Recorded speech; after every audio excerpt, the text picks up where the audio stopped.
This is the first video I'm releasing in what is going to be a brief series on my favorite league mechanics for farming currency at the start of a league. Hi, it's Lerald, and I'm going to talk about a really powerful early farm strategy that will help you get a good baseline of gear to progress through the in-game: Betrayal. But before I do, be sure to like and subscribe if you find this video helpful and want to see more like it. Okay, so let's talk about what makes Betrayal special. It gives you a bunch of valuable rare gear. That's really it. It is crucial for unlocking tons of important crafting patterns, and all you really have to do is kill some dudes. What more could you want, right? Now there is more. You can get Veiled Orbs from the Syndicate Mastermind Catarina, and those are a very rare valuable currency that is used for very high level crafts. I think as a league matures, at least as this league matured, they were worth something like 16, 18 divines. Well into Necropolis League, that's a lot of money, and you know, it is a currency that was very undervalued at Necropolis League start, so farming them up early in Settlers League is definitely going to be a good way to make a lot of bank. Betrayal also generates some really valuable build-enabling uniques like Devouring Diadem and Paradoxica, and I mean, it's mostly just those two, but you know, that's good enough. Is it fun? This is a question I had in kind of my previous versions of this guide and other currency guides, and I would say yes, and then I'm just going to move on. I'm just going to say yes, and then that's it. That's all that we need for whether it's fun or not. Now, in terms of what you do, Betrayal adds encounters with unique named NPCs into your maps. There are 4 different types of encounters. You experience up to 3 of them in a given map, and you get introduced to these during the campaign. You get them thrown at you in Act 9, so you should be pretty familiar with the 4 basic types of encounters. The only one with any level of complexity is research missions, and for those who just want to rush directly to the end room of the research, cathedral, and kill the lead researcher and all of his henchmen. And that's it. Now, in terms of the cost of running this, at its most basic, the cost is just a map. I do have some scarabs here, some Betrayal scarabs here. Well, I have a lot of scarabs here, actually, but I have some Betrayal scarabs here, and I'll just show them off, kind of break them down. If you're kind of a returning player, there were a couple of things that were changed with Betrayal in patch 3.24. For one, master missions aren't something that you toggle on at the map device anymore, and they aren't something that's exclusive with each other anymore. You can have Betrayal and Alva and Nico all in the same map. You also have scarabs available for Betrayal. You can force Jun in with a scarab, but you can just as easily force her in by just allocating your Atlas passives so that she always appears, and that's kind of more convenient to do. There are a couple of really useful scarabs. The Scarab of Intelligence makes it so that you get 150% increased intelligence from syndicate targets in the area. If you're trying to progress your Betrayal board, which, you know, 99% of the time when you're doing Betrayal, you are trying to do that.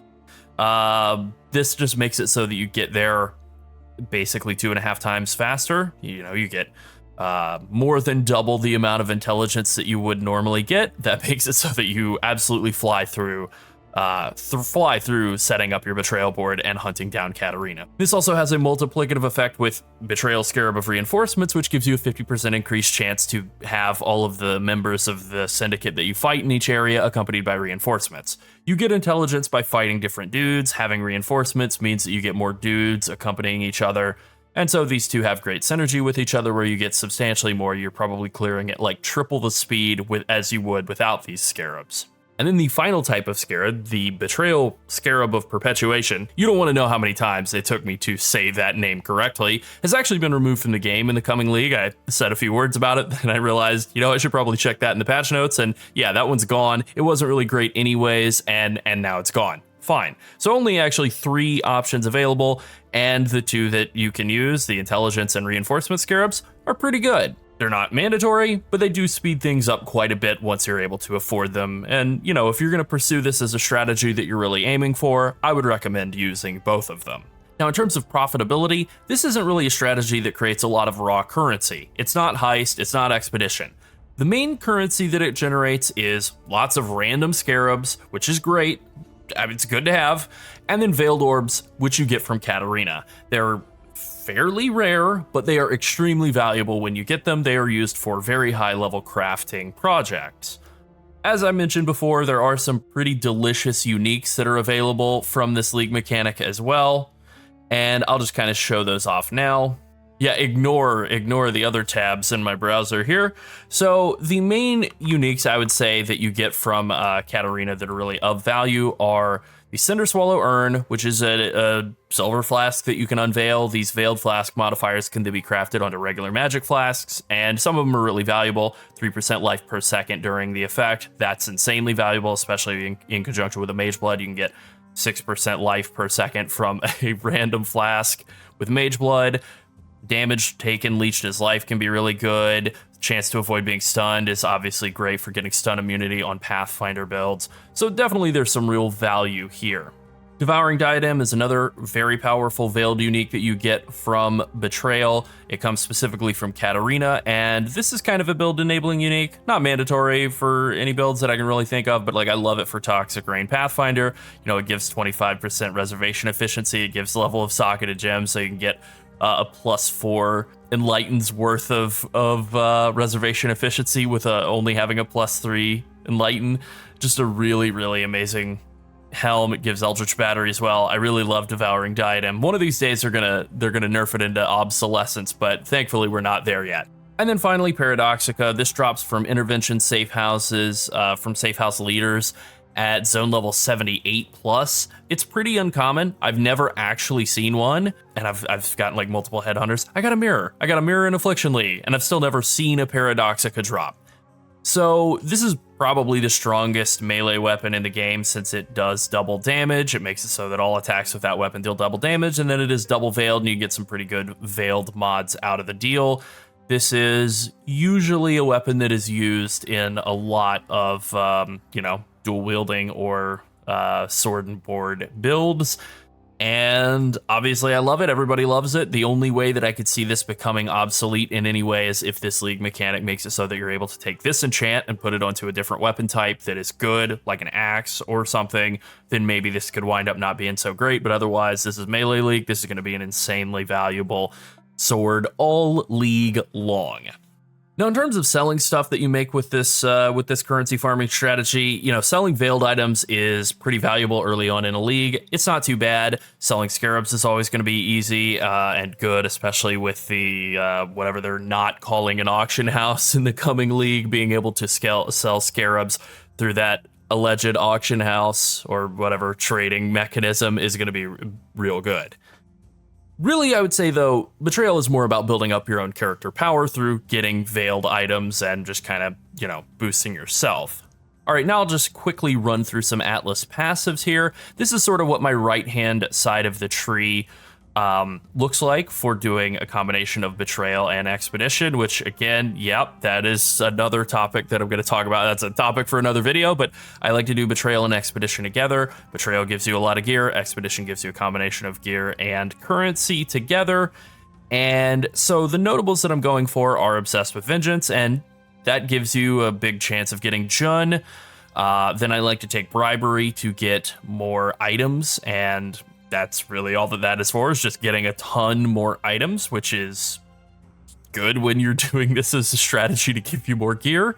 Effective leadership makes it so that leaders are more likely to show up during all the interventions and research missions and so on that you do in your maps. More likely to find a leader, more likely to get more items from the leader, more likely to get more intelligence from the leader. I also take Test of Loyalty. This is crucial. This is like kind of one that you want to rush, but it is a little bit up there. So, you make your way up to it eventually, but this is definitely very, very useful to get your hands on as quickly as you can because it makes it so that you get a lot more ranks on all of the members in the Syndicate. And as I'll kind of talk about later on, getting more ranks means more intelligence, which means more quickly blasting your way straight to Catarina. And then I'm taking 1 point here to point this out. I'm getting 96% chance to contain Jun in all the maps, and that's because you have a baseline 8% chance. And so if you're able to get that chance up to at least 92%, then that'll guarantee she's on every map. You don't actually have to do 100% from the board. You just have to do 92, and because of the way that some of the other small passives are arrayed or laid out throughout the tree, you can't actually get to 92, you get to 88, which puts you below 100%, and so then you go up to 96, and now you're at 100%. And then the final wheel here, Intelligence Gathering, just gives you 10 intelligence every time you complete a map for a random safe house. This makes it so that you speed your way to Catarina just a little bit faster. And then all these small passives in this wheel are also good. 5% increased chance to have more reinforcements. That's a good thing. More guys means more chances at intelligence. This is all good. It's all on the right-hand side of the tree. You know, you can link this up with like Legion or whatever as well. I will link this specific tree in the description. But like if I look around here, I think I have a blue Jun Legion, a Legion setup, if you will, and it's pretty much the same. It's Betrayal and Legion. If you like Legion, you can do these two together. If you like some other right-hand side, you could do that very easily in conjunction with Betrayal as well. All right, now I'm going to mention some veiled modifiers. I won't go through a whole breakdown on them. Again, I think they do a good job of tutorializing this during the campaign, so I don't really think it's anything I need to explain. But there are some high-value crafting mods, and there are some high-value mods that are good to sell unveiled, or rather still veiled, so that other people can unveil them and learn the pattern. So unveiling was reworked a little while ago. If you are a returning player, it is much easier to learn patterns. You only have to unveil an item mod one time in order to learn it and to learn all the ranks of it. So you don't have to unveil an item mod like 7, 8, 10 times in order to actually learn it. So in terms of the special fancy modifiers that are really valuable, there are several of them that kind of stand out. I would say Elrion is probably the most valuable. He can drop rings and amulets that have flat reduction to mana cost, and with mana cost for melee skills going up in the coming league, this is going to be very, very valuable. Another thing that I guess I didn't have in my notes here is that the unveiled modifiers that you get from items that drop from these dudes are actually higher than the crafted value. Like the max rank on a channeling skills have minus mana cost is 3 if you craft it, or 4 if it comes directly from Elrion. So early on, some of these items that you pick up and unveil, you can then craft a modifier onto. They might actually be better than the equivalent of like trying to use an essence to roll an item up and then craft the craftable version of that veiled modifier on there. Like the one that actually comes from a Betrayal guy might actually be better initially. So Elrion's rings and amulets are really, really valuable to sell off, still veiled early on in a league. Also unveiled, you know, if they have any decent stats for people, that minus mana cost can be really valuable for people with builds that they're just trying to kind of cobble together and make them work. Rin is another NPC that really stands out. She drops boots that have chance to avoid being frozen. That can be up to 100%. Obviously, freeze immunity is kind of highly valuable early on in a league. So if you have this and also move speed at the same time, this can be really, really good. Vagan is another one. His is very simple. He drops weapons that have hits can't be evaded.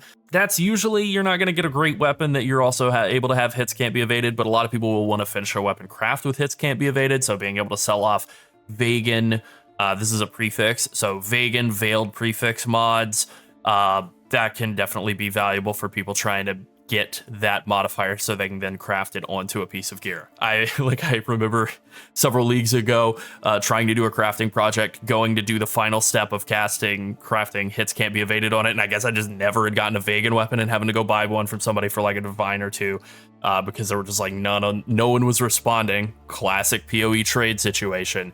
And then finally, Catarina herself, the big bad of this, gives the +2 to level of socketed support gems modifier that can be really valuable for a lot of in-game crafts, especially toxic rainbows. Okay, let's talk about some of the more complex mechanics of Betrayal, like the Betrayal board, which I have pulled up here, and what happens when you imprison or execute syndicate members, and then stuff like Safehouses and Catarina.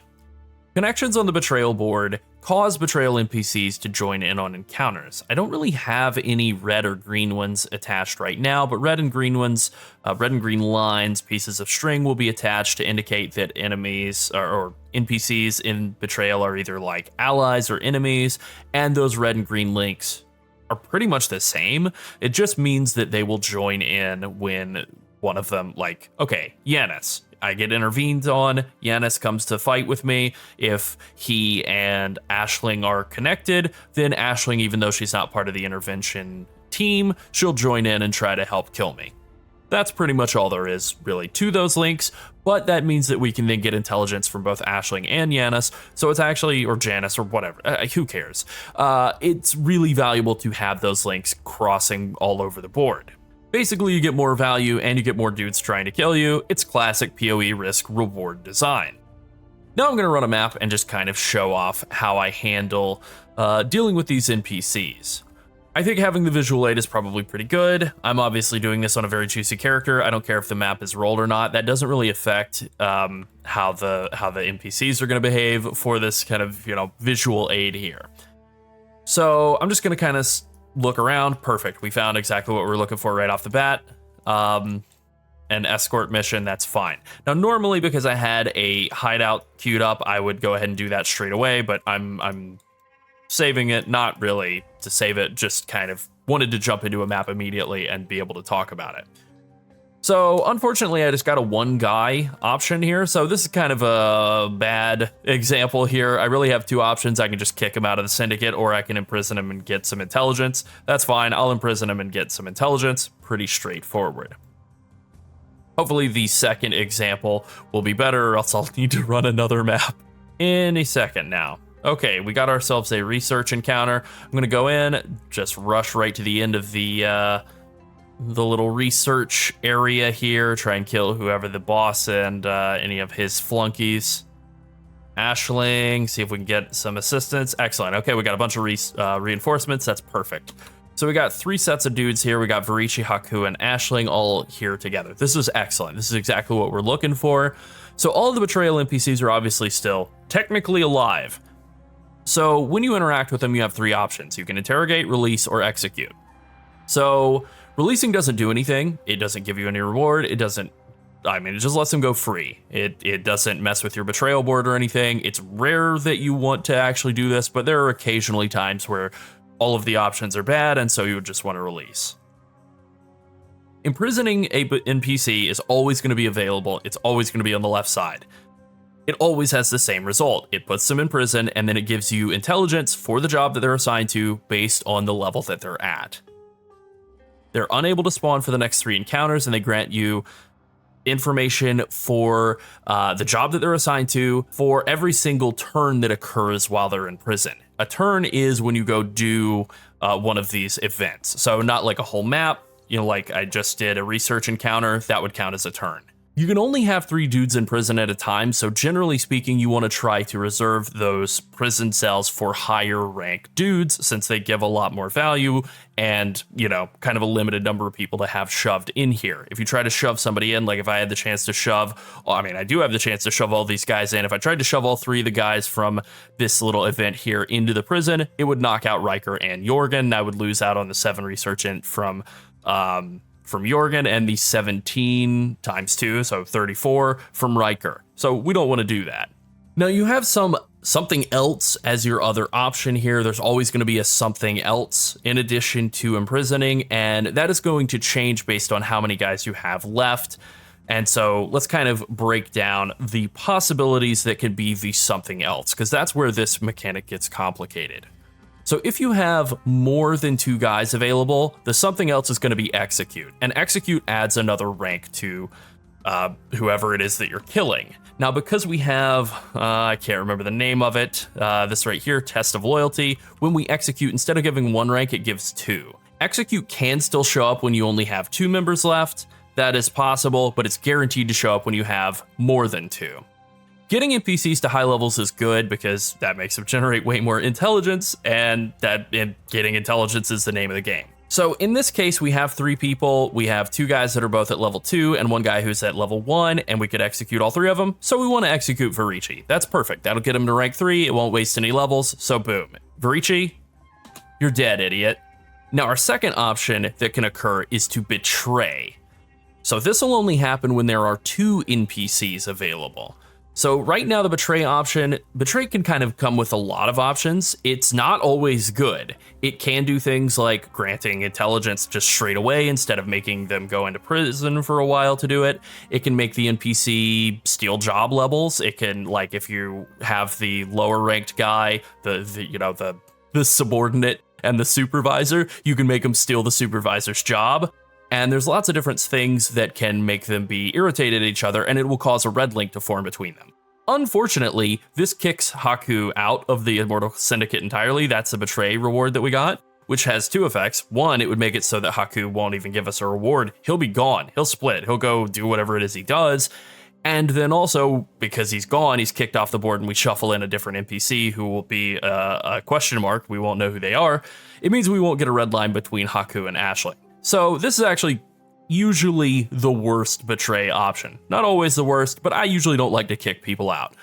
So given the two options that I have here, I could either imprison one of them or execute one of them. We do get a little bit more research intelligence out of slapping Haku into prison. So for me, I think I would rather, we're over 50% research intelligence, so we'll definitely get 100% research intelligence in just 2 more turns. So I think I'm going to imprison Haku and then take whatever Aisling gives me as her final option that's not prison. Boom. Go to prison, Haku. All right, and so the final option is bargain. That is the final something else that you can get. The most important option that you can get for a bargain is to remove rivalries. It's important because it's bad. It removes all the red lines around the board, which means less reinforcements, which means less intelligence, less guys fighting you. Never take this option. It's really bad. Now, there are a lot of other options as well. Again, just like with betraying, you can get instant safe house intelligence. You can get like extra veiled items. Unfortunately, this one's just a random unique, but you can get like currency and scarabs and stuff. So bargain is usually the approach I go with when it's the last person, unless my jail is pretty much empty and it's a medium high rank person that I would want to put in prison and get intelligence from them, which I don't. I'm going to get enough intelligence in 2 turns from Haku to be able to do a research in safe house. And so I'm going to take bargain from Aisling. Give me a mage blood. Nope, it's a widow hail. Let's unveil it or identify it. It's bad. Okay, so what do you actually do when you're running Betrayal? The main loop is to juice syndicate members up to rank 2 or 3, put them in prison so that they will snitch on where the safe house is, and then run the safe house. They don't have to be rank 3 before you put them in there. You can throw them in generally, at rank 2 or rank 3 because you only have the 3-person slot for the prison. But it is what it is. As I said before, Test of Loyalty, not Taste of Loyalty. Test of Loyalty is very, very good. It's really efficient for maximizing the speed at which you plow through getting those safe houses unlocked, which then allows you to go fight Catarina. In general, when guys are rank 3, you put them in jail. When they're rank 1, you kill them to level them up. And then if you have Test of Loyalty, you put them in jail at rank 2. If you don't have Test of Loyalty, you kill them at rank 2. Anytime the jail is full, you don't want to put people in there, as that will commute the sentences of the previous prisoners for the new dude that you're throwing in. Yeah, we're doing a lot of dealing with prisoners, with criminals, with convicts. This is the real Australia League. So once you've imprisoned enough guys in maps, you'll unlock a safe house like I have here. Safe houses are a special map style zone, map flavored zone that you unlock by gathering enough intelligence from Betrayal NPCs, and then you open them up and you run the safe house. And it's pretty basic. As I said before, you have 3 Betrayal encounters before a safe house will close. I think I mentioned that before, but as I said, definitely before, I do remember, an encounter is actually interacting with the dudes in the map.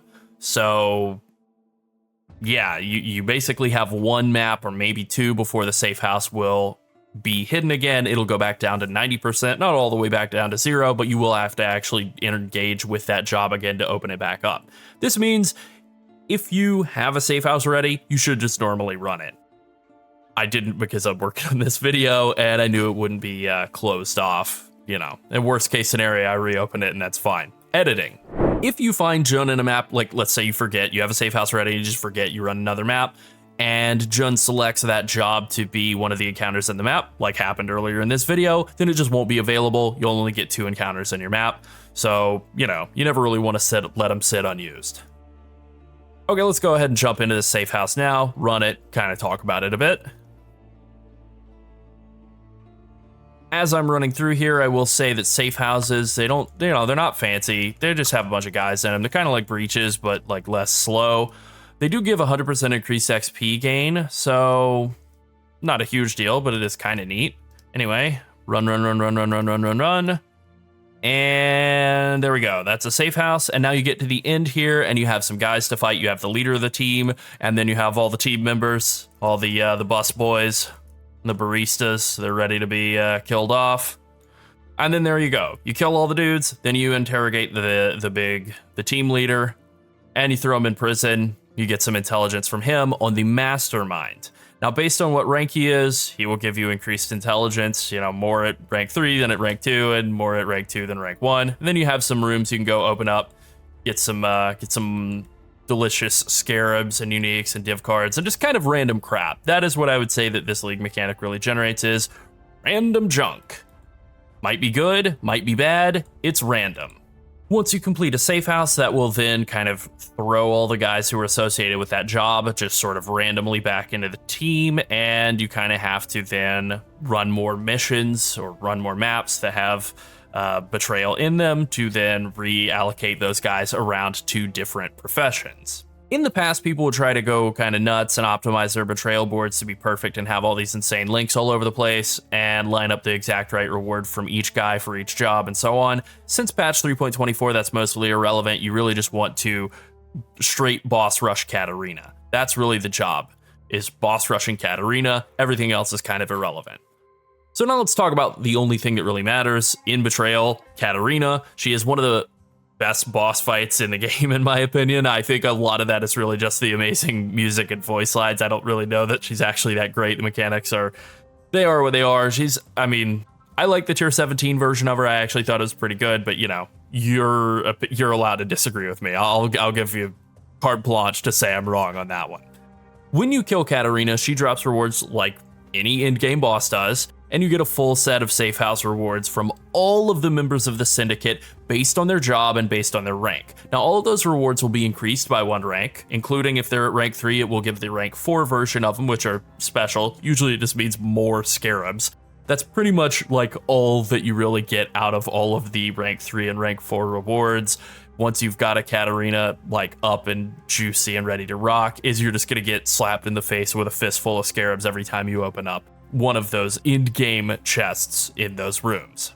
Now, intervention and research, especially since the 3.24 redesign, do kind of tend to throw more scarabs at you than fortification and transportation. So whenever possible, I do try to like shuffling more guys into research and intervention if I can, just to get a little bit more in the way of scarabs. It is nice to get some of the more valuable scarabs. I don't know what those are going to be necessarily in the coming league. A lot of the really valuable ones from Necropolis League have been removed or redesigned, so your guess is as good as mine as to what will be good, but I know that having as many scarabs as you possibly can is good, so having guys in those 2 jobs is definitely a good thing. The main focus really is just on cycling through safe houses and killing Catarina as quickly as you can the entire time that you're doing anything associated with Betrayal. Once you kill Catarina, the board will be shuffled and all of the Immortal Syndicate will be completely hidden again. But, and this is a huge thing, the intelligence that you had on all the safe houses will be maintained. So a lot of times you will have a safe house that's ready to run when Catarina is available. You should just run Catarina, because if you run that safe house, first of all, you're going to get the ability to get mastermind intelligence that you already don't need any more of. So that's a waste. But second of all, it will take all those guys that were going to be associated with whatever safe house that was, and it'll shuffle them all back into the board at 0 rank. Well, if they're at 0 rank and you kill Catarina, they're going to give the reward that they would have given at their current rank, 0, which is nothing. So you do want to keep everything kind of allocated. Once you get the Catarina unlocked, just go rush her straight away, and then proceed into resetting back up the board, rocking through the whole process of setting back up another Catarina, rushing right to her as quickly as you can. Okay, that's it. Have fun farming Betrayal. It is a really good league mechanic. I like it a lot. I know a lot of people have found it overwhelming in all of its complexity, but really it just boils down to killing Catarina as much as you can, and hopefully this has helped with that. And hopefully you can get yourself some nice veiled armor as well. Have fun farming Betrayal. Don't forget to like and subscribe, and thanks for watching. Bye.